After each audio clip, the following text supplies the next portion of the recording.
In this presentation, we'll be talking about what McCarthyism is and the comparison between modern-day McCarthyism and the McCarthyism of the past. In the mid to late 1900s, we saw a global arms race between the United States and Russia, or then the USSR. This led to mass paranoia and what we now call the Cold War.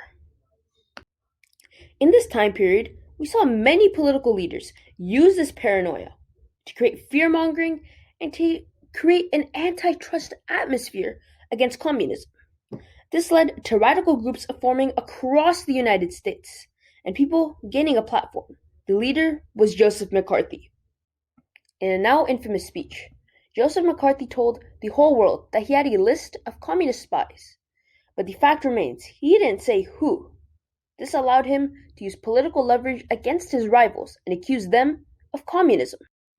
Joseph McCarthy used this platform that he newly gained to accuse those in the army, those who are homosexual, those in the State Department, and those in the Treasury of communism.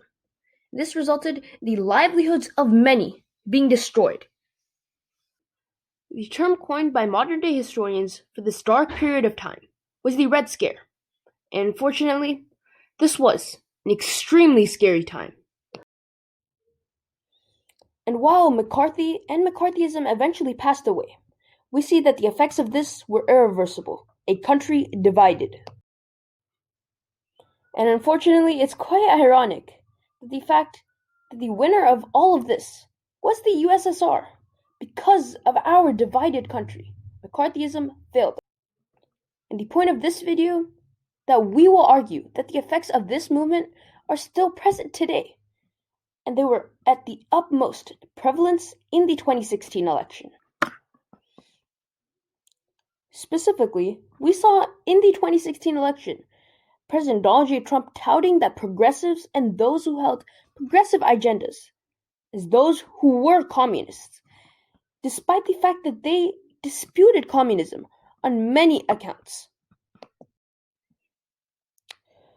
President Donald J. Trump used his election cycle to fearmonger against President Barack Obama's term. He used the disunity from that term because of the racial justice agenda to create fear against future progressive candidates, particularly Bernie Sanders. And overall, the result of this terrible agenda, this terrible modern-day McCarthyism, is that all progressives are unjustly labeled as communists.